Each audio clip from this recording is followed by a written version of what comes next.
Let's kick this off. In this episode of Investors and Operators, I sit down with Melanie Brensinger, co-founder and managing partner of Anagenesis Capital. Melanie, can you please give a high level of your background, and then we're going to rewind and tell your backstory. All right, over to you. Sure. Good afternoon, Jordan. So I am the co-founder of a private credit fund focused in on the healthcare space called Anagenesis Capital Partners. And we are on our first fund. We raised $274 million and we have 9 portfolio companies. All right, let's rewind because there is a lot to unpackage. First off, I don't know where you're actually from. So I grew up in a small town in Pennsylvania. Some would say it's Amish country, but it's a small town between Harrisburg, Philadelphia, Lancaster, Allentown, if anyone knows any of those areas, but super small town, essentially in the middle of nowhere of Pennsylvania. And so after Amish country, what was the next step in life? So I grew up in a small town with really hardworking parents, entrepreneurial parents, and one brother. And when I was trying to figure out where to go to school, I didn't really have any direction around that. And I thought I wanted to be a social studies secondary ed teacher. And then I went into a classroom at one point and thought I might commit murder if I had to deal with ninth graders all day. As much as I learned love social studies, I realized teaching might not be my forte. And then I got a part-time job. I had worked since I was essentially like 14 years old and in different restaurants and whatnot. But I got a job as a bank teller, and I loved what I was doing on the banking side. And that's really what got me interested in finance. And my first year of schooling, I went to East Stroudsburg University. And Let's rewind a little bit. Okay, so you said entrepreneurial family, and you also said waiter. So we have a couple things. Let's go to what do you mean the entrepreneurial family? Were you a family business, or what was the story?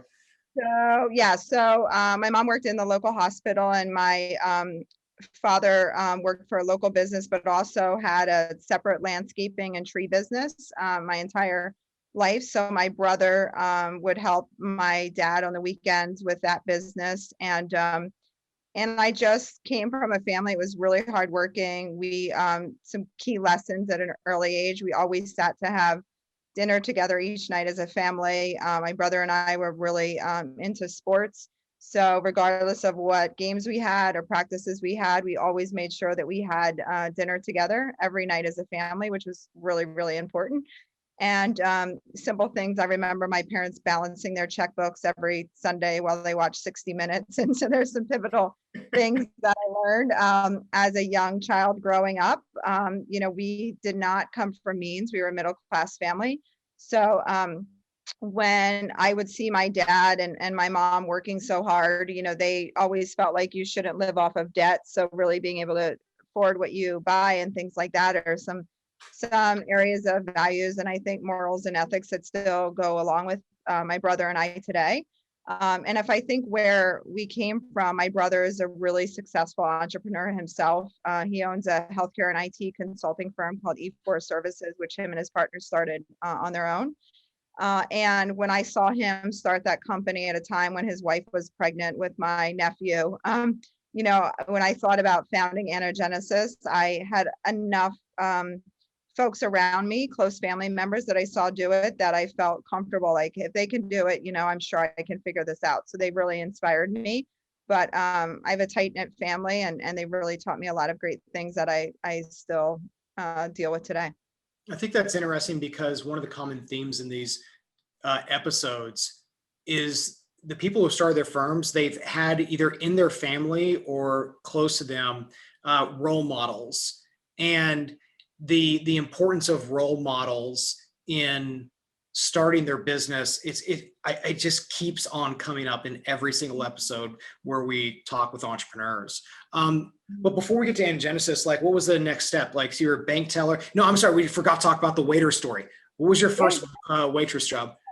There was a little diner in our town that was literally like a 1950s diner. So people chuckle about this, but when I first started to waitress, I was wearing like a poodle skirt and like a little like fluffy top, and I was dressed up like 1950s, but I was like a teenager. So, but I would open the restaurant at like 5 o'clock in the morning, which, for on the weekends. So to be like a young person and getting up to open a restaurant at 5 a.m. Was kind of unheard of, but it taught me a tremendous amount of responsibility. I loved waitressing because it was immediate gratification. Like if I was great, good to the customer and they liked me and I liked them, I would get a great tip.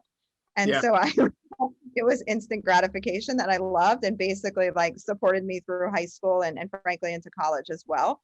So I had several waitresses job, including that one that I just That's mentioned. awesome. Well, yeah, I remember one of my first real jobs was, well, first I worked at an airport and I worked, cleaning, refueling, and manning the desk.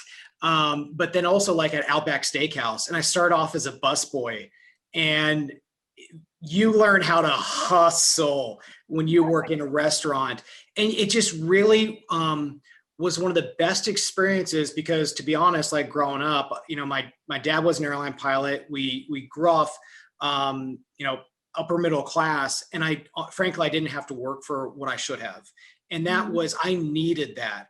And I started because like when my dad died, I had to pay for college, I had to pay for everything. And working at Outback Steakhouse, being a busboy, that was one of the best experiences. And I think I was a busboy, actually, to clarify, for like 7 days, because then because here's what happened. I went to the owner. I was like, Will, did you play any sports? He's like, yeah, I played college football. I was like, well, what'd you do? He's like, I was a quarterback. Well, why weren't you the kicker? He said, what are you talking about?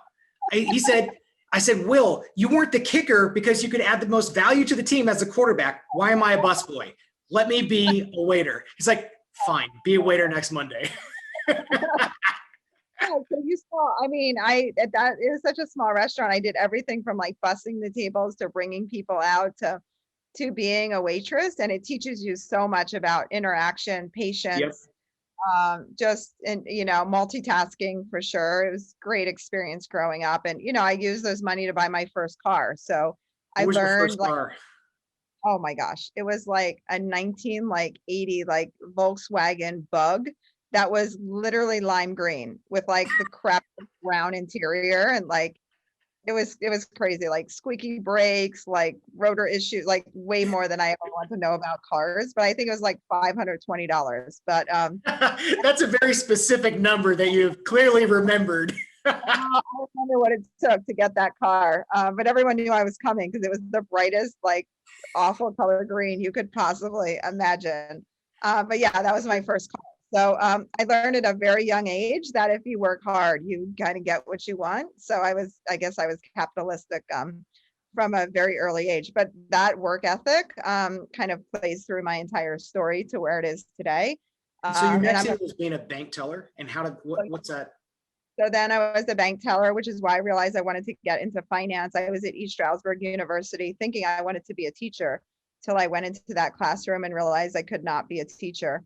Got interested in finance through being a bank teller. And then when I realized I wanted to get into finance, East Stroudsburg University didn't really have a strong program for that, but they had a really strong teaching program. So I actually transferred to York College of Pennsylvania, small liberal arts school in York, PA. They had the option to have a dual degree in economics and finance. So I transferred to York College of Pennsylvania, entered their dual degree program, ended up also doing a minor in accounting. And while I was there, I reached out to another local bank that was there. At the time, it was called Meridian Bank, which eventually folded up to what is now today Wells Fargo.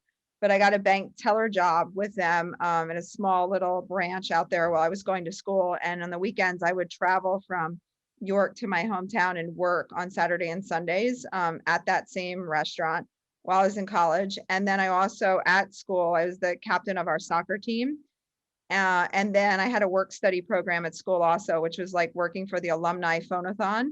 So we would call alumni and, ask them to donate. And similar to your story about being a busboy moving to a waiter, when I was doing the alumni phonathon, I would see like everybody who was calling people, they weren't even calling alums. They were like calling their friends and family and like hanging out on the phone. And there were no like markers to how to determine were people doing their job. So I went to the head of the program, like, we have to restructure this whole thing. People are just calling their friends and family. You have no targets for people. Like nobody's getting any money. Like you have to incentivize people. We have to have like performance reviews. And she just said, like, you want the job? And I said, sure, I'll take the job. So I got promoted to manager of this phone-a-thon. I was a sophomore at college.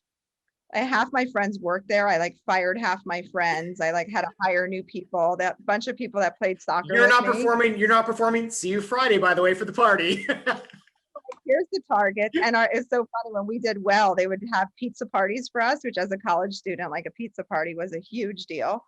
So anyway, I was managing that phone-a-thon, which taught me a ton about dealing with people. And, people would go out the night before and party and like not show up for work at the phone-a-thon. And I have to like discipline them and not, hold back their pay and do all sorts of wild stuff. But and they all played soccer with me as well, so it was a really interesting experience. And I actually fired my roommate at one point. She got fired. So in any event, I was doing all of that. But as I was being a bank teller at that other small bank, they had a corporate finance team who was in that same little building. And the head of that team, his name's Gene Draganowski. He kept coming over into my teller line and cashing his check. And I thought, I want to do what he's doing, because back then he looked like, he was a billionaire relative to the checks I was cashing for him. So I asked him, what are you doing on that side of the bank? And he told me all about his group and what he does. He said, do you want to do an internship? And I said, I would love that. Could I come and intern with you? And he said, sure, we can have it be a paid internship, because he knew I was getting paid as a teller. And I transitioned over to this corporate finance group and started to do this internship. And this is kind of a theme too that we could touch on, is that whenever an opportunity came to me like that, I always felt like be ready for that opportunity and open for the opportunity. Because a lot of times I think people have opportunities present themselves and they think maybe I'm not ready, or should I take this opportunity? I think you have to have enough confidence and trust in yourself, and then also in the person who's giving it to you, to be open to receiving it. And when he gave me that opportunity, I'm like, sure, I'll do it. And he had me over there. I was like, started to do credit underwriting. And, I had no idea. I didn't know what EBITDA was. I didn't know how to think about a company. And one of the really profound things that he did is he started to take me out to go see customers. So I would be out with CEOs and CFOs, and, I didn't even have a suit at the time. So I was like running around trying to figure out what business suits I should wear and how I should dress as a college student going into these meetings. And one thing I really loved in those meetings is he never said like, hey, here's our intern, Melanie. He would just say, hi, this is Melanie. And so they never really looked at me as an intern, which really taught me the importance of words. Because then people looked at me just as somebody who worked at the bank, even though, I was a sophomore in college. And I learned so much through going to meetings and through those experiences. I mean, and then it became, they wanted me to work more hours, and I started to like actually get into deal flow. And I would be trying to balance like the phone-a-thon with being the captain of the soccer team, all my schoolwork, and this job now at the bank. And fortunately at that school, I went to some key professors there and just said like, hey, I'm at this job now, I'm learning so much. Can we figure out a way, in a non-traditional way, where I can lever what I'm doing in that job and bring it back to the classroom? And can we incorporate that in some of my more traditional studies? So like I'm giving back to the classroom, but in a different way. And my professors were really interested in it. So every Friday I would go back to the classroom and talk about what I was learning, tell them about the deals I was working on, like talking about like financial statement spreading. And so I had a really like non-traditional college life as well, because I was kind of in like a residency program that you would have in medical school. I was balancing learning in the industry while taking classroom training at the same time. And it was really valuable for my professors, for my classmates. And then while I was there, that bank had gotten bought by a Philadelphia-based bank, Core States Bank. And they had a really high-end program, a relationship management development program, they called it. And people would travel around different groups of the firm. And a guy came from Philadelphia, his name was Mark Gorman, and he was going to do a 6-month rotation in this little tiny branch in our group. And when he came to our branch, it's like, I cannot believe I'm stuck out in the middle of nowhere. He came from Philadelphia, and it's like, I can't believe I'm going to be stuck out here. Like, what am I going to do? And I met him, and we became great friends. He was a lawyer by training, had his MBA has very successful background, and I learned so much from him. And at the same time, he was such a big advocate for me. Like, I taught him kind of the ropes of the office. You know, I taught him how we were doing deals. And his 6 months had ended. And I was coming up, it was right before my senior year. And he said, Melanie, I'm going to get you into this program. And I said, Mark, you know, that program is for people coming out of graduate school, like the program he was in. Like, I'm just graduating from my bachelor's degree. He said, Melanie, don't worry. And he went, he wrote a letter and recommended me for the program. And they said, no, they're like, she's too green. You know, she doesn't have her MBA. We can't accept her into the program. And I didn't know till many years later that he actually said he would resign from the bank if they didn't hire me into the program. And he never told me that. And he was a top performer in that program. So he gave me the opportunity to get into that program, and they accepted me into the program, and I moved to Philadelphia after graduation. Myself, my dog, and a U-Haul truck found our way to Philadelphia. And I had never lived in like a big city before at the time. Philadelphia was a big city, and a whole bunch of trials and tribulations there. And I thought I was going to be super rich because my first job, I made $30,000. And I thought, wow, like, you know, the world is my oyster till I had to pay for everything that's required to pay living in like Philadelphia. And I had like 3 cents in my bank account after taxes and all the expenses. And so I got into this program. I was doing credit training. I learned so much from that program. And I was working out hard at that time, and I was trying to figure out how I was going to pay for a gym membership. So I joined like the YMCA. I forget what the membership was. And I took a ton of spinning classes. And at one point I'm in a spin class, and the trainer afterwards came up to me and he's like, you're always in my class. Have you ever thought about teaching? And I said, can I get paid to teach? He said, absolutely. He told me we pay like $30 for each class. And I went to like the old days spinning, like what is Peloton today. It was Johnny G was like the original spin person. And I went to Johnny G's training to become a spin instructor. To our point earlier, no training whatsoever, no like preparation. It was a week-long class, like literally on the bike for a week, for like 48 hours. And so I got certified to teach spin. And I was teaching spin like a maniac. I would teach like before work, after work, pick up extra classes. And that was giving me a ton of like extra money. Plus, I never had to pay for my gym membership. Your boss over at the bank, you're like, listen, I'm basically making more as a spin class instructor than I am working for you. Pay me more. Exactly. So it was a great experience. The instructor, his name's Dave Sylvester. We still laugh about it today. I just talked to him the other day. I'm like, do you remember when you took me to that Johnny G spin training? He's like, oh my gosh. So we were joking about that. So these are all friendships and people that I still have in my life today. So anyway, I was in that program. The bank got bought by a group called First Union, got rolled up through Wachovia, is now Wells Fargo. But that same person who got me to that program had left that bank and went to New York to start a job at a Canadian bank. And he called me and he said, Melanie, you should move to New York. There's so much opportunity up here. Come to New York. I'll get you some interviews. And, you know, he had got me to that initial program. So I trusted him. I said, sure, I'll come up there. Interviewed at a bunch of places in New York. Actually ended up getting a position at the same bank he was working for at the Canadian bank.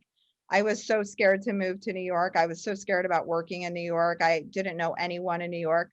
And he said, don't worry, I'll be here. You know, I'll help you. And literally I joined that Canadian bank. Like a week later, he quit the Canadian bank and like started a hedge fund. So I was on my own, but worked there for a number of years, and met somebody in the sponsor coverage team there, wanted to transition over to doing more deals with private equity firms. But at that Canadian bank, they said, like, you're too green, you're too young, you need more experience in your current role. I had been in my role about 2 years doing general corporate lending. And I talked to the guy who headed up sponsor coverage. And I said, listen, I'll come over here. I'll take a reduction in title. I'll even take a reduction in pay if I have to. I just want to learn under you. He was a really aggressive, smart guy. He had come from Goldman Sachs and joined that group.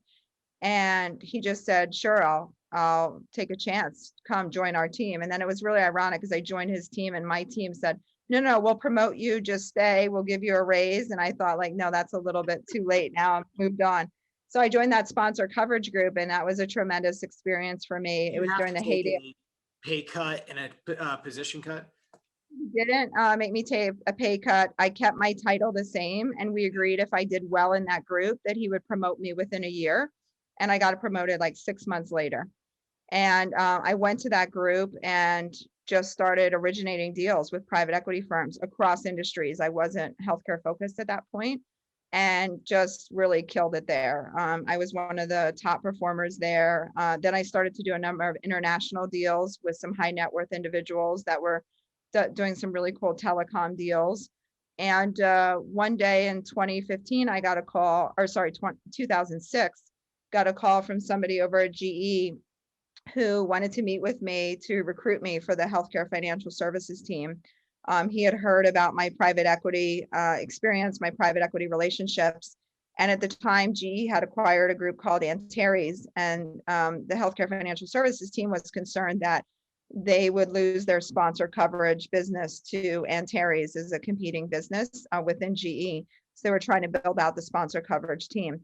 And they hired me into GE for that purpose. And so from 2006 to 2015, I was in the healthcare financial services team and looked at over 550 healthcare deals, deployed about $2 billion of capital for that platform, made them 70 million plus in fees, and was extremely successful, and learned a ton about healthcare and further enhanced my private equity experience. And then I realized in 2015 that everyone was really falling into their boxes of what they could do within the industry.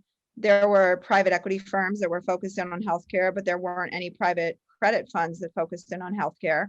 And there weren't a lot of firms out there who, instead of creating what they wanted to create for them and their investors, they could really work with borrowers and say, what is your need? And let me solve for your need versus here's what I can give you. Do you fit into my box? So I saw a need in the market for a healthcare focused private credit fund. And someone once told me that you have to be the right place. You have to be at the right place at the right time, the right person with the right idea. And so when I checked those boxes, I felt like I was the right person. It was the right time in my life to leave GE and start something different. I knew if I left, I didn't want to go start another firm or work at another firm and do more of the same. I wanted to be intellectually challenged and stimulated. I wanted something that was exciting and different. And I wanted something also that I could create value for myself and see a direct line of sight to other people getting that value that I was creating, i.e. our investors. And so with that, I left. I mean, were you nervous starting it? How did you find your co-founder? What's kind of like the kind of founding story of this? Yeah, I mean, I chuckle now. I say I was naive and cocky enough all at the same time. So I figured worst case scenario, I'd be doing exactly what I had been doing before I started the firm. So I evaluated my downside and said, I'm talented enough that I can get another job somewhere if this doesn't work out, albeit with less money in my bank account. But in a best case scenario, this is going to work out. So, and I was kind of guided that it would take about 3 years to raise. So, at that point, I just really hunkered down. I knew that I had to make sacrifices personally and professionally, make sure that I had my house in order. We talked about that in our webinar, is like, if you're going to make a big change like this, you have to have your house in order, meaning that you have to think about your personal finances. You have to make sure you have your head straight. You have to make sure you're really focused on your goal. And when I quit and knew I wanted to found a firm, I said, there's not going to be a plan B. If I allow myself mentally to have a plan B, I'm never going to push forward plan A. And I just reminds me, like when I started I wanted to do a search fund back in like 2014, and I was like 1 foot in the business, 1 foot in the job, and I wasn't willing to commit full time to it. And there's that, and I had to commit to my first business, Debt Maven, and then now business 51 Labs. I didn't have a choice. Like I didn't have a job. But I think one of the other things, to your earlier point, which I would maybe add to, is in terms of kind of getting your house in order, also kind of getting the expectations set that it's going to suck. It is going to suck. to an extent that you can't really foresee. Yeah. And having, the family at least knowing that from a high level and kind of talking to other entrepreneurs and other families to see like, hey, this is what you're probably going to go through, not in the same way, but in a different way, probably to the same extent. It's funny you say that, Jordan, because now looking back, I would totally agree with you. Like we joke, like entrepreneurship is not sexy. At the time I did it, I mean, I knew it was going to be hard, but I had no idea. That's why I say that naive part. I had no idea really what that meant. I mean, I had gotten a direct deposit in my account at that point for, like 15 years. So I was not fully appreciating what that would mean to not get a direct deposit and fund a business for years. I mean, I had no idea. So now, like a friend told me one time, she said, if people really understood what pregnancy was all about, like the human race would die forever because nobody tells you like horrible stories of what happens during pregnancy. Everyone just says like, it's beautiful and it's great. And it's the same sort of way about owning your own firm and starting your own firm. Like if people really knew, they'd be so scared.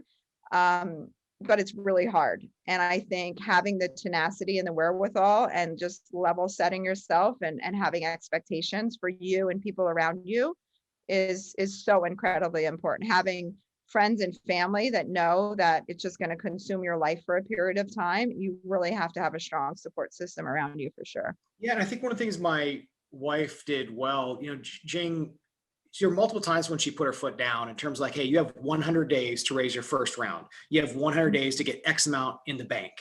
And doing that, because the entrepreneur by definition has to be optimistic, has to see a future that others do not.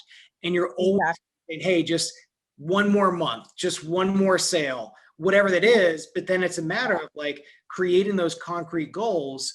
Yes, you need to be flexible, but also there needs to be a time of like, listen, sometimes after X amount of years, maybe the idea just sucks, or maybe you just suck at executing that idea and you need to move on. And I realized that with my other business. And but now with this, like it's taken 14 years to find out what I'm meant to do in life.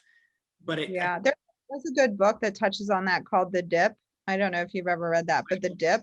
No. Yeah, The Dip really talks about that time when you have to reevaluate and say, am I on the right road? And being able to be humble enough to say, maybe I'm not, maybe this isn't for me. So as much as I didn't have a plan B, I had enough conviction that I knew it would take time, but if we stuck with it, we would be successful. All right, so let's dive a little bit deeper into like the founding of this. Can you walk through just some of the process that you were going through? What is even going through your head, as you were starting the firm, working with a co-founder, et cetera? Yeah, I think as we touched on just previously a little bit, making sure that you have a strong support system around you that will support you through your journey, as well as making sure you understand what you're getting into. I thought the point you made about expectations was really, really important for yourself and the people around you. I think for anybody who's trying to start a firm, a few kind of lessons learned along the way is if you are going to have a partner, make sure that you and your partner develop a really solid operating agreement, similar to, having a prenuptial in a marriage. You want to kind of lay the foundation for what can go right, what can go wrong, what happens if something goes wrong, what happens if one of the partners passes, whatever the case might be. You should have a really strong operating agreement. As well, a lot of times when people talk about value creation, sometimes people distill it down to how much money can you bring to the table. And what I found is value is created and provided in a lot of different ways. And it's not all about dollars and cents. And some people come with value contribution that can't be translated into the money in which they can contribute. So I would say for founders, don't ever sell yourself short in a partnership. Make sure you understand your own value and negotiate accordingly. And it's also kind of take into account the long-term nature of what you are doing. And that exactly. This reminds me when I was starting my first business, this one person I was talking with is like, I'm providing all the seed capital. I was like, but I'm doing most of the work. Yeah, exactly. So that's exactly right. I'm like literally going to do this, and you might or might not quit your job in 3 to 6 months, and you might or might not join the team, but who's going to be putting the 16-hour, 18-hour days for the next 6 months just to get this That's thing hopefully off the ground? That's a really good point, Jordan, because essentially what you're talking about was the sweat equity. So you weren't providing the seed capital, but you were doing all the work, right? So and without your work, that seed capital is just money in the bank, right? So you really created the value beyond what that seed capital would be generating in the bank if that person kept the money in the bank at, at this point now, like, maybe a point. So, understanding what value you're bringing to the table and how to think about that when you're negotiating is extremely important. And I think this also brings up a really important point, which you mentioned earlier, which is, and also my wife was mentioning a very similar story, which is like knowing your value and being confident in that. It's like when you're about to leave the firm and you tell your boss, hey, I'm going to leave the firm, and then they fight really hard to do that. It's like, just be confident in the value that you have. Yeah. And being willing to walk away, not is going after them, but just willing, like, no, I truly understand what I'm bringing to the table here now and in the future. Exactly. It reminds me a lot of when I would get my bonuses along the way, like at the Canadian bank, they would never tell us our bonus. They would hand it to us in a sealed letter. And a lot of people would sit in their boss's office and like rip open the letter in front of their boss and then have this whole big debate about what was in the letter and if they liked it or thought it should be more. And I would always just take my letter and like walk out of the office. And, people would always say, what are you doing? Why aren't you opening it? Why aren't you like having a debate about it? Like the decision has already been made about what my value is and what they're going to pay me. I just now need to decide how I feel about that and how I respond to it. And if I don't like it, I'll leave. And, it's not like they've ever changed the number even after a heated debate. So it is what it is. And I remember talking with someone one time and they said, Melanie, I can tell you how much you're going to get paid next year. And I was joking, like, how do you even know? You don't even work at the same firm. And he said, I know how much you're going to get paid next year. I said, what is that? He said, you're going to get paid about $1 more than what they think they have to pay you to keep you working for another year. And it always stuck with me. I thought, you know what? It's so true. So understanding your value and knowing when you're being valued and appreciated is so incredibly important. And I think for women in particular, that's a real tough struggle. I think that, and someone noted this on our last vlog, that so many women maybe don't apply for certain jobs because they don't feel like they're completely qualified. Yet in general, men will like fire off their resume, even if they have like, a third of qualifications. Like there's just a lack of confidence or the ability or the like need to feel like you need to be a perfectionist to take on that, to put your name out there. What do you think And that so, is? Do you think there's enough data, for example, to make an accurate generalization about the difference between men and women in applying for jobs? Or I don't know if there's some studies out there, for example, or maybe just anecdotally from your experience. Do you think there's that they want to have like, I am qualified on 10 out of 10 things. Now I'm going to apply. Yeah, I mean, I just from talking with enough women, being in a lot of different panels, a lot of different forums, a lot of different seminars around the industry. I mean, I've heard that recurring theme over and over again. And I guess in hiring other women and being mentors for other women in and out of our industry, I have found that in women when something will come up and I'll say like, hey, you can totally go for this. Like, well, but I don't meet like qualification like 4 through 7. I'm like, neither will anyone else who's applying, but like you should put your name forward. And I think there's just such a hesitation to like want to meet all, like not wanting to feel like disingenuous and instead of like overselling yourself, I feel like that women undersell themselves. And even frankly, for me and my own personal experience, as confident and as sure of myself that I was, when I was coming into starting our firm, I felt like I completely undersold myself. And I think because I was always in that environment, it was just natural to do that. But even in, previous performance reviews and things like that, I think women are just really transparent and honest with what's happening and don't think about like the upsell. And if you walk around and say the same thing over and over, like people start to believe it. So I think for women, really being their own advocate and their own champions for their own lives and their own career is just really, really important. And I think all too often, in general, women sell themselves short. How qualified do you think you were to start the firm? It's a tough question. I would say that I knew healthcare really, really well. Yeah. In my entire career, knock on wood, I've never had a loss. And at GE, I deployed over $2 billion of capital. So I felt like I had a really good track record of investing. I knew healthcare, I knew how to underwrite, I knew how to generate deal flow.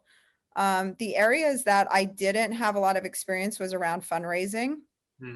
I didn't know how to fundraise. I didn't know how to think about what the investors were going to want, what was going to be important to them beyond the basics of the math behind returns. I didn't know what the market was going to want from a fund, and I had never fundraised in that capacity. As you know, I'm a founder of a 501c3 nonprofit organization. So I fundraised a ton from a nonprofit perspective, which I'd have a debate with my own mind about what's more difficult, raising for a nonprofit or raising for a fund. But they're both very similar in a lot of ways. It depends on which part of the purse strings you pull from people. But I didn't have experience fundraising. I did have experience, even with the nonprofit, in creating a company and starting from scratch and things like that. So I had some business building experience as well. And then also GE was a very entrepreneurial environment. So I did have that entrepreneurial side of me. So I think where the biggest gap I saw in my knowledge base or skill set was really around the fundraise. And, I'm just a firm believer that whatever I don't know, I'm totally comfortable saying I don't know. And then I just try to surround myself with people who do know and are experts in their own right, in their own field. And I'm always an avid learner, and I'm humble enough to say I don't know. So I knew fundraising was going to be a whole nother world for me. And I was relatively quick study, but raising a first time fund is not for the faint of heart, clearly. So, So why didn't you, join a healthcare focused firm and say, hey, I'm going to do the credit side? Or, why go off on your own versus like going into a larger infrastructure? Yeah, I had those opportunities even before I left. And then when I was leaving, those opportunities were certainly still there. I think for me, Jordan, I got to a point in my career and my life where I felt like if I was going to create a tremendous amount of value, I wanted it to translate back to me. And me then being able to use that wealth creation to do other great things in the world. As you know, from talking with me, I'm very focused in giving back to community and people in many different ways. And so one of the joys that I have in creating wealth for myself is also to be able to do great things in this world. And there's many, many things that I would love to do on a larger scale. And so I felt like it was time for me to do something different. One of the joys that I find is really advancing and creating other great opportunities for people. So the idea to have a firm where then we could hire people that were giving them opportunities that they would have no idea how much they could grow and expand in those opportunities was really, really intriguing to me. And we've done that with the people that we've hired and brought on board. So I wanted to create an environment, a culture, and a business that I could be super proud of, and we could hire people and develop people the way that we wanted to do that. We could manage our investors the way that we wanted to do it, and we could just create a great organization that could live way beyond my partner and I, and leave a bit of a legacy in the industry. What are, maybe a year into it or so, when times when it gotten difficult, like cool, we got the operational side, investing side, but even on like the fundraising side, you're saying you're pretty new to that. Is there anybody who kind of like maybe guided you, mentor, role model, or, someone who really kind of helped you along the way? Yeah, I would say, and that's why I'm doing, like, sitting here and chatting with you today. I think one of my motivations to do it is that for other people who are founding their firms, I wish people would have candid conversations about some of these things, because I think all too often people aren't openly talking about these things. But when I decided with my partner to found our firm, I kept hearing, you should talk to Jerry. You should talk to Jerry. And it's funny because my partner's name is Jerry. So I'm like, of course I'm talking to him. He's my partner. They're like, no, the other Jerry. Like there is another Jerry. And they were referring to Jerry Harmon at Avanti. And it's really interesting because so many people, when I said I was starting my own firm, kept saying, you have to meet Jerry Harmon. You should talk to Jerry Harmon. And I didn't know who Jerry was. But also what I found pretty profound is that everybody was saying the same name. So I'm like, it's amazing how, as a female founder, people were all triangulating to one other female founder, which means there can't be a lot of us out there, or there would be, 50 people would want to refer me to. It always came back to Jerry Harmon. So I felt like, my gosh, I have to meet Jerry Harmon. And and I was able to meet her at an event in Los Angeles. She was sitting on a panel. And when I saw her, you would have thought she was like, I don't even know, the Dalai Lama or like anyone. Like I looked at her like, oh my gosh, there There's like she an is. aura. And if you know Jerry, she's so humble, so down to earth. And I went running up to her like, like a teenage girl at like a rock concert for like a boy band. I was like, oh my gosh, Jerry Harmon. And she's just was such a tremendous, like open Sign my arms. one pager. And we spent a lot of time talking. She was incredibly helpful for me. And about 2 years into the raise, we were in like the doldrums of like trying to get raised, trying to, get to the next level. And she saw me at an event, and she came up behind me and she put her hand on my shoulder and she said, Melanie, it's going to be okay. And I said, no, what do you mean? I'm drinking coffee. I'm ready to go to my next meeting. She's like, no, not right now. Like in general, it is going to be okay. And I said, what are you talking about? She's like, I see it in your eyes. I see it in your face. I know exactly where you are. She's like, just hold on. It'll be okay. And she shared like some of her like dip moments in trying to build the business. She's like, this is what I had to do. This is what was happening. It's going to be okay. Stay the course, stay focused. And I remember that day like it was yesterday, like her hand touching my shoulder. And, I'll be forever grateful for her. She really, like, I looked at her and said, if she can do it, like I can do it. And that's another reason why in founding our firm, I wanted to say, I was really focused to say, I want to be one more Jerry out there, that when other people, not just women, but when other people are thinking about taking that step to go out on their own, they can look and say, okay, I get it. That's one other person who's done it. And so she really inspired me, has been an incredible help for me along the way personally. That's amazing. That reminds me of a couple things. One, she had mentioned a story in the vlog that we did together where she said that she had to go, I think it was like to a fundraise in some state. And she said basically walked through the back door of a men's only club. And they thought that, she was somebody else. And like, they thought she would be a different Jerry as opposed to the Jerry who walked in the door or something like that. And it was just so interesting to hear those stories about, the pioneers for women in private equity, and just hearing those stories does have an impact on people, and vocalizing that we are there for others. There's somebody who, there's a guy named Karan Rai who started a firm called Asgard Partners. And he said, hey, listen, like I've been down this road, call me anytime you need to, doesn't matter what day and time it is. And I took him up on that one time, and I was just really in a bad place. And just to have somebody there who said, I'm yours, let's talk. Yeah. And I think it was like at 10 p.m. or 11 p.m. at night one time. And I was lost. And it was him saying clearly, you can call me if you need me. Yeah. It's so important, Jordan, what you're saying, because, and we talked about this on our other call as well. I have kind of my own, trusted advisors, I call them, and they're people who have been in my life for a long time, short time, whatever, it's from totally diverse backgrounds, like not even necessarily in the financial services space, but they're just people that I really value their opinion. I really trust the guidance they could give me. And also people who have seen multiple layers and iterations of things that I've gone through in my career or things that I've done, and just understand me.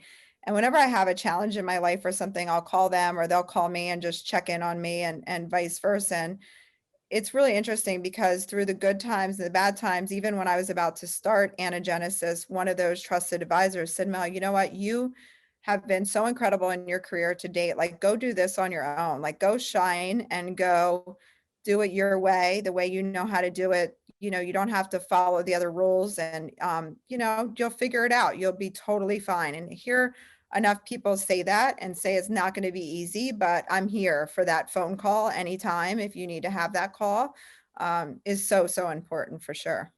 God, there's so much that is unknown and uncharted, even in a path like this within private equity or starting an M&A advisory business, where it's like, oh, okay, that's how you do it. You spin off, you do this, you go off and raise money, do good investments, don't lose money. It's really easy, actually. But Yeah, there's yeah, yeah. so many unknowns, Mhm. regardless of the entrepreneurial endeavor and the path. And one of my takeaways in the past 4 years is to your point, which is finding that advisory network, having an informal advisory board, and Mhm. continually bouncing ideas and your pains, your ups and your downs. And it's just like you're just trying to make small course corrections and just try to get through the next week, the next month, the next quarter, Yeah. until you Yeah. get through that earliest startup phase. One of the things that my partner Jerry is incredibly good at is he really keeps like a ton of lists. So when we were like starting out and going through, like he would create so many lists and just say like, we're just crossing things off this list. And he's like, even if it's not perfect, like we're just doing it and we're going to readjust and we're just going to do it again and readjust and do it again and readjust. And he just was always that way. And that was one of the things that he brought to the table to really make sure that we stayed on course and just said, and you talk about this a lot, right? Just do action. If you just like get caught up in the theory, you're not ever going to get anywhere. You have to act, even if it's not perfect. And it's so, so true. I mean, that's definitely true in building a business. You just have to put one foot forward, and it might not be the right direction, but then you adjust accordingly and you put another foot forward and adjust accordingly. And I think no matter if you're an entrepreneur in our space or someone else's space, I mean, for me, now starting our firm, I feel like for our portfolio companies, I can connect so much better to those founders, because when they hear that we founded our firm, they'll say like, you get it, or I get it, what it means that you're a founder. And we can identify with those entrepreneurs that started now our portfolio companies to say, we understand what it means to be a business owner. So if we beat you over the head with fees and expenses, we know what that means to your bottom line because we went through it. And when we're engaging with vendors for whatever service we're providing, I love to work with other vendors who are also entrepreneurs versus like huge companies, because I know that when they give me a proposal, they can also appreciate that we don't have unlimited dollars and cents. And every dollar that we spend for somebody else, you know, at one point was coming out of our checking accounts. Now it's, you know, a different dynamic, but still understanding the give and take between two entrepreneurs is a very different discussion from a big company to an entrepreneur. And so I think going through it, there's a lot of other added benefits along the way as also. Why do you focus on healthcare? Like, what's the background? Like, why are you passionate about this? Are there any particular like experiences with portfolio companies or something that really had an impact on you? Yeah, I would say, you know, I didn't necessarily seek out focusing on healthcare prior to joining GE. I had done a few healthcare deals. There was one that I really loved at the Canadian Bank. It was called KCI. It's a very large company now, but Danny Ware was the original owner, and they created wound vac systems. You might know this from your experience with some vets, but they create wound vacs. So when somebody has massive wounds on their body, everything from bed sores, but you know, in the military environment, if you have a massive gaping wound, this this machinery kind of sticks onto that wound and provides a clean environment for the wound, and also presses oxygen into the wound. And it was a very kind of earlier stage company back then. Now it's much larger, and they do like beds and all sorts of other things. But back then it was a very small company. And I remember meeting him and hearing the story around the wound care. And I just then September 11th happened, and those same wound vacs were being used on people who were hurt in 9/11. And it just really brought it home as somebody who was there during 9/11 as well. And I felt, wow, it's amazing that I'm helping to finance a business that's providing these vacs who are now, it's now being placed on people that I know who were hurt during 9/11. It was just such a cathartic experience for me, where the entire like loop of what I was doing really connected for me. And then when I had the opportunity presented to me to join GE and niche down into healthcare, initially I was a little bit concerned. I thought maybe I was pigeonholing myself for my career. And then I started to learn more about healthcare and thought, if I'm ever going to go into a specific industry, I love that healthcare is giving back to people. It kind of fits into the whole theme of who I am as a person.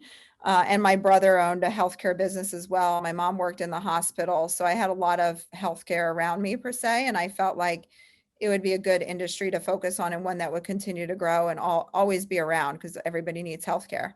And when I dipped down into that at GE and start to learn more about the industry, although it's one industry, it has, almost 100 different subsectors within it. And I understood the complexity of the industry. And I just realized there's nothing else that I would want to do besides healthcare.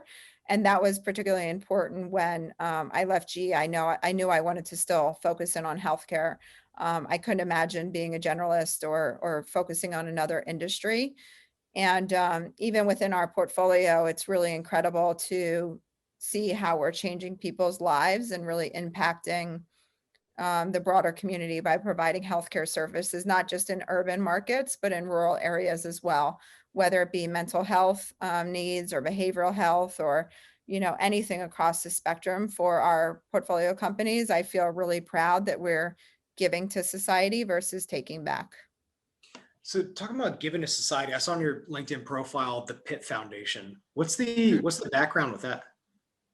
So when I left the Canadian bank before I started GE, I literally knew I needed a break. I knew that if I started another firm without taking a break, it might be the first time in my life I ever burned out. And something just came to me. I was sitting on the sofa and I said, I want to go volunteer internationally, was kind of the first thing that I said to myself. And then I said, I'm going to Kenya. And I was kind of laugh now because I had no connection to Kenya. I knew nothing about Kenya. I said, I'm going, right? Similar to your why Kenya? How'd it come up? It just literally sometimes it's funny how things in life work. Like when you said, I'm running a marathon in 1 week without any planning. It was the same thing. I'm like, I'm going to Kenya. I did no research. And so then I started Googling like Kenya volunteer opportunities. And this organization from the UK came up and it's like, hey, we're doing this pilot program, go to Kenya and teach English. And I just literally signed up on the spot. Then I started to tell people I'm going to Kenya, like, are you crazy that there was just a bombing there? Like there was like the US State Department issued like, don't travel there. And people are like, you're crazy. You're, this is not safe for you. And by the way, who are you going with? I'm like, no, I'm just going by myself. And I think people thought like I might be having a nervous breakdown. Like I just came up with this, but I was totally fine. I said, I'm going to do this. And I had a dear friend of mine in my life who's traveled to like 51 different countries on his own and has done a ton of solo travel. And he's always told me like solo travel is incredible. Like solo travel is like an amazing experience. And so even when I called him, I said, hey, I'm doing this trip. Aren't you so excited? He said, where are you going? I said, Kenya, Africa. He's like, are you kidding me? I'm a veteran solo travel and I have never even been to Kenya. Like, it's fine. Fine. So I packed my bags, got myself together, and he took me to the airport.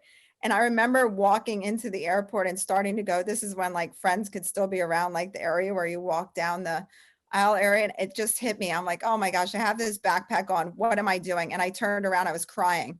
Like, listen, I can't do this. I can't go. I'm so scared to death. What was I thinking? Like, this was ridiculous. I'm just not going to go. He said, listen, you talked a big game for the last week that you wanted to go to Kenya. You wanted to put your big girl pants on. Put your big girl pants on and keep walking. He's like, you're not leaving this airport. He's like, get on that plane and do what you have to do. And Like, okay, I was so scared. Then I got on the plane and people were like, where are you going? And what safari group are you with? I'm like, no, it's just me. And when I saw their faces back, Jordan, I was, probably when you said you were running a marathon in a week, when you see people's faces back to you, like, are you crazy? Like, what am I doing? I had And a then, similar experience when I was going down to Brazil, and I bought my plane ticket like the day before, and I had no hotel, and I was booking it like on the way there. And then on the flight down there, like Brazilians apparently are really talkative, and I talked to I remember this like three people. I said, "Oh, where are you staying at in Rio?" And I told them the central business district, and every single person who I said, they're like, "Why are you staying there? Like it's dangerous in that part." I was like, "Uh-oh, I guess apparently I'll figure this out on the way there."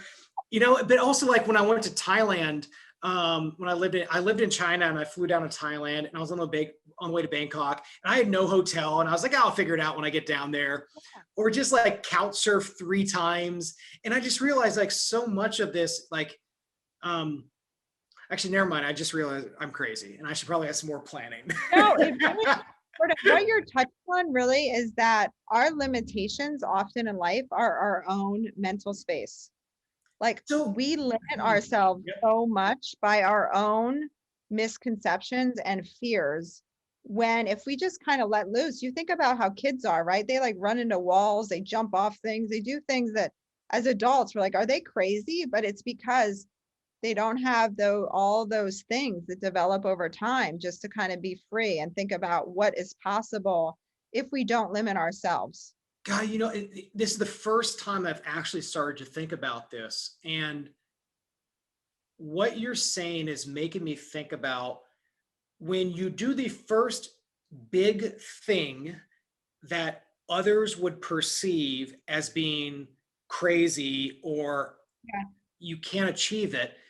And maybe even yourself, you don't know that you can do it because you don't have the data points, but then you do it. And then future endeavors, the realm of possibility is expanded, not just linearly, but also horizontally. Well, if I can do this thing, and this, well, what else can I do? Well, maybe starting a business isn't that crazy. Well, maybe doing, an Ironman or a half Ironman or another marathon, maybe that's not that crazy.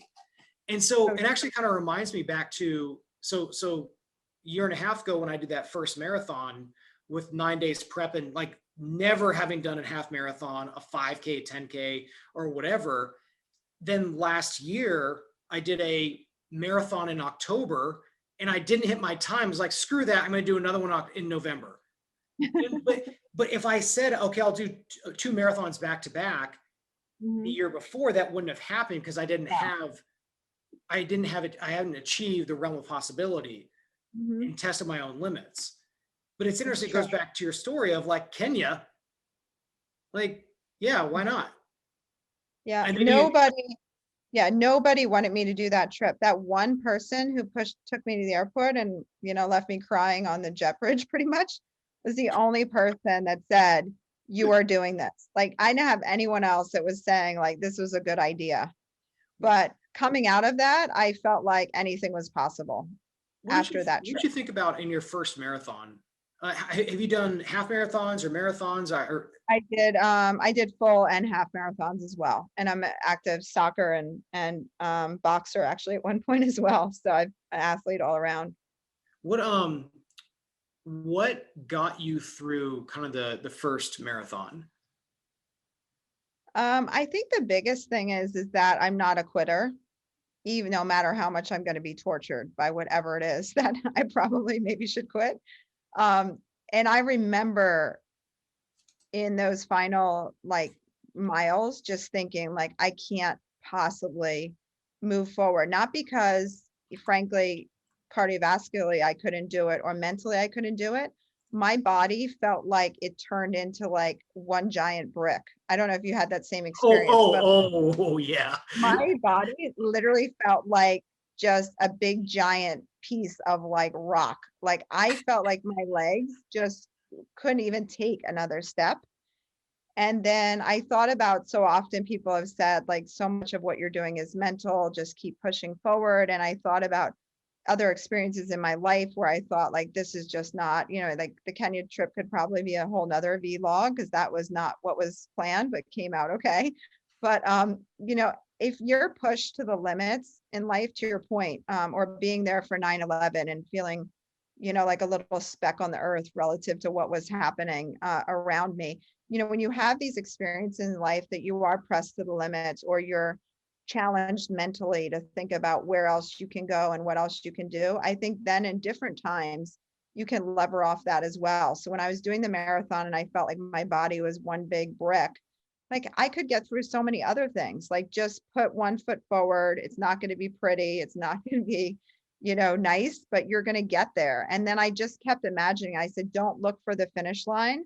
Look at where you've come from and literally take one step at a time. I think so often we think like, oh, I'm going to go do this amazing thing. And then it becomes overwhelming and you just get paralyzed, versus just take one step at a time. And if you think about that very next step, a few more steps are going to turn into a mile, which will turn into 2 miles, which eventually, you'll get to the finish line. The discussion we're having makes it almost seem normal to do big things. And I've been scratching my head recently and wondering, what is it that holds people back from pursuing challenges as they go into their 30s, as they go into their 40s? It's okay, 9 to 5, business, maybe kids afterwards, but and then you do that for year after year, but what do you think it is that holds people back from pursuing truly challenging things physically and mentally? Like for you and I, it just seems like it feels like it's normal. Like, yeah, of course I'm gonna do this big thing that's ridiculous. It's funny you say that, Jordan, because the area that I grew up in, if I was a person who just kind of accepted what was going to happen, I would have gotten married and had a couple kids and worked at some local, I might still be a bank teller, right, in that same town. I mean, most people in my town stay in that town and get married to somebody who has gone in like a neighboring school and have a very nice life, frankly, very simple and comfortable life, and are enjoying that. And I don't take anything away from that at all. For me, I always just felt like there was so much more that I wanted to do and experience. And I think so often people sell themselves short and think like, wow, this is kind of like the life that I'm in, so this is what I have to continue to do. And I think that's why as people get older, sometimes they say like, I don't even know who I am anymore. If you've heard people say that, or like, I don't even know what I'm doing, or there has to be more to what I'm doing. I think people really get lost in the daily regimen of what they're doing. And then they do something totally different and you just see their eyes open up and get so exciting. So, what I try to do for personal friends of mine and people around me is, what are your goals? What are your dreams? What do you want to do? And, when they say like, oh, I want to go, on a trip to, the Poconos, I'm like, no, bigger picture, like if you could go anywhere in the world, where would you go? I mean, if you start to ask people those questions, sometimes they're so taken aback, they don't even know how to answer them because nobody's They ever haven't even talked about it for so long, or they've been focused on like other people's dreams, their family, their kids, etc., as opposed to, wait, I have dreams. Yeah, like I'm my own person. A good friend of mine never drove a car in her life, and she was turning 50. And I didn't even know that she never drove. I mean, we were in New York, so there was really no reason why I would know if she drove or not. And I said to her when she turned 50, like, what are you scared to death of? Like, if you could say you're scared to death of some, I thought she was going to say like snakes or something. It's like, I'm scared to death to drive a car. And I've been driving since before I was even allowed to be driving. So I was like, what do you mean, like, you're scared to death of driving a car? She's like, I've never driven a car. I don't want to drive. Like, I don't know I'm so scared to drive a car. So you know what she got for her 50th birthday? Driving lessons. I got her classes to a driving school. Oh my gosh. She was like, I'm going to kill you. I can't believe you got me driving lessons. Like, no, we're getting you out of your comfort zone. Jordan, if you could see the joy of her driving, she got her own car, she's zipping all around, like people around her were like, I can't believe she's driving. She's never driven in her life. I'm like, now she's driving. Now she has her own car and she's like, I feel such freedom. I can go wherever I'm going. But if I didn't ask her that, and it wasn't like, hey, what do you want for your birthday? It was, what are you scared most about? And I knew that she was like scared, but she wasn't going to like freak out when I gave her these driving lessons. But now she's driving. So it's So like, so we have two things. So yeah. one, which is, what is the last thing that you did that like scared you, aside from, Mhm. leaving a GE and starting your own firm? Um, Uh-huh. and the second question, let's dive into, what are your goals that you're looking at that are or it could be business goals, but more broader goals. But let's start off with like swapping some stories on the things that scared us. I would say the most recent, like real time situation I have right now is I had a dog for 17 years that passed away many years ago. And it was really tough when he passed. I had him from 6 weeks old to 17 years. So I haven't gotten a pet since then. And then we were building our firm. So that was like not time to have a pet. And I mapped out my goals like I do every year. And one of my goals for 2021 is I said, I feel like I'm ready to get another dog. And I believe strongly in rescuing and getting dogs from shelters or pets from shelters. So I was like just actively reaching out to some shelters, but I thought this was going to be a longer term thing that was about to happen. And then one of the shelters called me back on a dog I was interested in, and she said, can I get some references for you? So I gave her some references, and these people I've known for like 20 plus years. So apparently they gave me like such glaring references that she called me back. She said, we have hundreds of applicants for this puppy, but I'm going to give I'm going to give her to you. Your references like couldn't stop talking about you. And I said, oh, okay, like what is the time frame? Like, what are we talking? She's like, you have to go next Saturday and pick her up. I'm like, what? Like, we're getting a puppy? So literally I got off the phone with her, Jordan. We were at the store. I bought up like anything you could find. Like this dog has like a whole house of things right now. And I'm laughing because when I had my first dog, when I got him, Tucker, I was a sophomore in college doing like the phone-a-thon, the bank thing, the this, the that. Yeah, yeah. And like I was so ill prepared. Like I'm lucky he lived 17 years when I think about it. I had like no toy. I had a crate for him. This dog has like everything under the sun now. And I'm like terrified to get her. I'm like, I don't even know what I'm going to do with this. And she's only like 5 pounds. So what can she do? But I've gotten like anything under the moon. So that's been a recent thing that like scared me to death, like to get that call and say like, she's Hey, yours. next week. Yeah. It reminded me so much. I'm like, I don't know how adoptive parents like get the call, like, hey, you're getting this kid. Like, I'm sure they're like, yeah, we've wanted this forever, but now this kid is coming. Like, what am I doing? So it's a really exciting time. I feel like emotionally and mentally, I'm excited now to have another dog in my life. I think animals are just awesome things to love and care for. So more to come on Puppy 101. The next time we do a vlog, you're going to hear some crying and whining in the background. Well, I think, that just that idea of like doing stuff that scares you is so important to just also, I think, growing as individuals, and also the experimentation just makes us get out of our routine, get out of our Yeah. ruts. Yeah. I remember, I don't know, I think it was like a year ago, year and a half ago. I've done other things that scare me, but like this one thing is sticking out, where I was listening to this podcast episode. I think it was on James Altucher, and he was talking about stand-up comedy. And then I woke up the next morning on a Wednesday, and it was like 6 or 7 a.m. I was like, you know what? I'm going to do stand-up comedy tonight. And so I went on Google and I was like, stand-up comedy in New York. And I found one, and it was at this place. I think it was like the Laughing Buddha. And I started texting my friends, and then one of them responded. He's like, that place is kind of like somewhat legit, right? I was like, nope.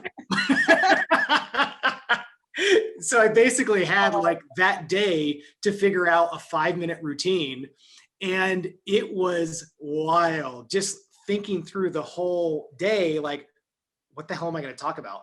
I'm just going to talk about, like my life. And then the funny part of it is that, or one aspect of this that was interesting is like, I promised myself that I wouldn't tell people it was my first time, because you get into the bar and all the comedians are kind of hanging out at the bar and they're like swapping notes. And you could tell the ones who've been there like for 10 years on the same track. And then, and it was so funny just to see them. And then I realized to myself, like, I have no clue what the hell I'm doing. But then you get into like the subculture of comedy when you're going to a lot of these bars in New York, and a lot of them are just the comedians going, and they all go in different places together, practicing on each other, as opposed to like half of the audience being, real audience members. It's mainly just other comedians in the audience. They're not listening to each other. They're just thinking about their own thing before they have to go to the next bar and then to the next bar. How did you do? Did you get claps? Yeah, I got a couple of like legit laughs. I have it online. I could send it over. Like I got some legit ones, and it was fun. It was absolutely a blast. And then, but I remember, and this goes back to the other point about expanding our limitations and our comfort zone. The next week, I had a gap in between like my 4 p.m. meeting and when I was going to meet my wife Jing for dinner at like 7 or 8. I was like, you know what? I'm going to go do another stand-up in the next couple hours. And so I like, Googled it, and then I ran down to Union Park. I don't know what it's called. But on 14th Street. Okay, and I was like, yeah, Union Square Park. And I was like, oh, there's a comedy club right on. I'm just going to go do a quick set. But it was interesting because like that perceived fear, like, and that risk became so much, was cut in half. And I was like, hey, before my dinner with Jing, I'll just go do another set. Who cares? Well, and I completely bombed it. And it was hilarious to myself. And like Jing came in later onto it. But I was just like, I was so afraid of that the week before. And what's the worst that's going to happen? Like a bunch of strangers aren't going to like your comedy. Who cares? I record and it goes on YouTube, and then it's an. And actually, you're bringing up a point, Jordan. One simple thing that people can do is I try to every year just learn a new skill, whatever that is, or do something different and master it, and then try something else. So, and it could be anything. It could be simple things that people want to do. I think anything that kind of gets you out of your comfort zone, but also gives you something like that you can really enjoy is so important. So whether it's a language or, something athletic or going somewhere or doing something different, or, I think I really encourage people to think like outside of the box and what's really important to them. And I try to do that with people around me too. I mean, I love my friends that are hard on me. If you have a bunch of friends that just say how awesome you are, you're never going to grow, right? You need the people around you like, you really messed up. Right? So like, in college, it was like, I think it was junior year of college, and I was home that summer, and my dad is in the process of passing away from a brain tumor. And then early in that summer, my buddy and I just got done playing tennis, and then I had my shirt off on the way back, walking in the house. He's like, "Hey, dude, you're getting kind of big." I was like, "Really?" He's like, "Yeah, you're getting kind of fat, dude." And so I was like a $180 or $185, and I was like 5'6", 5'7", and I'm not big bone. I was bigger than I should have been. I was like, "Cool, let's work out this summer." And so we worked out like 2 times a day, 7 days a week. But it was his honesty to say, "No, like you are this, and you should be that," or like just calling me out. And I think that was such a true testament to friendship. Important. Yeah. Or maybe, but you can thank him for that, right? You don't know what type of, but you don't know, like you could have had like health conditions happen or anything, right? So he probably I just had to snooze my thing because I have to go get daycare in 15 minutes. Oh yeah, no problem. But now look at you, you're Iron Man. So so this brings up another question. So there. Okay, so what we're talking about for our mutual Zoom technical difficulties. What So you're talking about exercise, comedy. What was And it? testing our limits. We were Testing saying our pushing limit. our limits beyond our fears.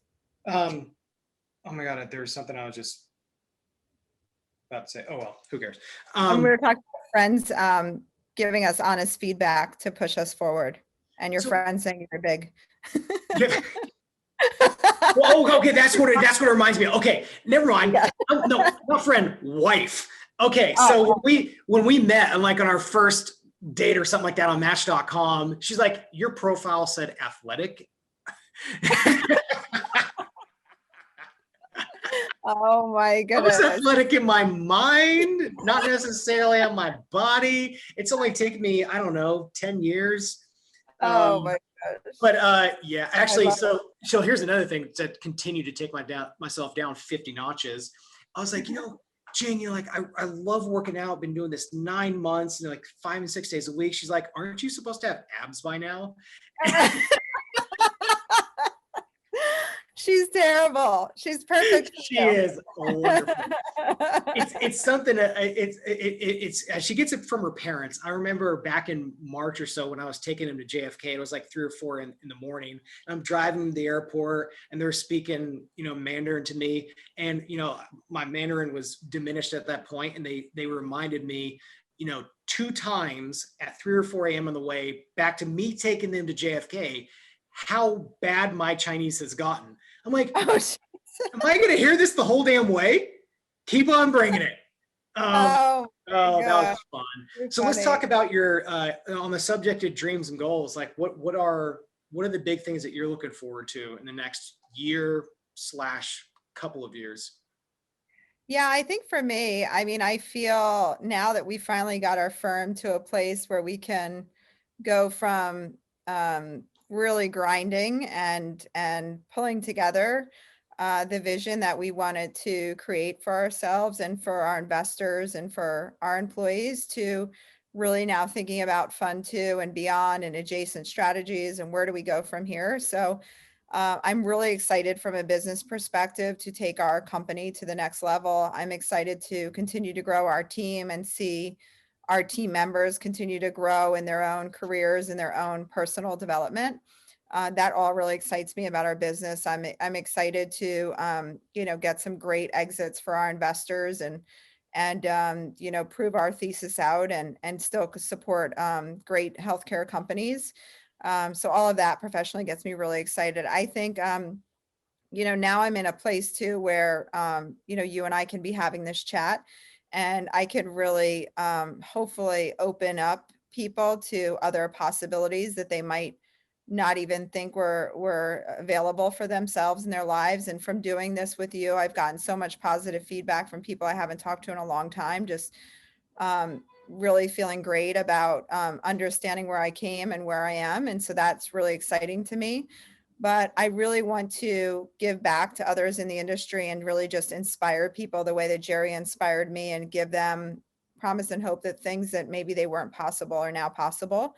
So for me personally, I'm really excited to expand what I'm doing and continue to grow that and also give the nuggets to other people to then also pay it forward. So not just for me to be an advocate for people who are trying to be an entrepreneur, but there's a lot of people that are in their current roles who are maybe thinking about, how do I have those discussions around carried interest? How do I have those discussions around getting a piece of the management company? How do I make sure that I'm getting valued for what I'm doing for the firm? Am I getting paid, correctly? I get those calls all the time from people like, how do I negotiate my employment agreement?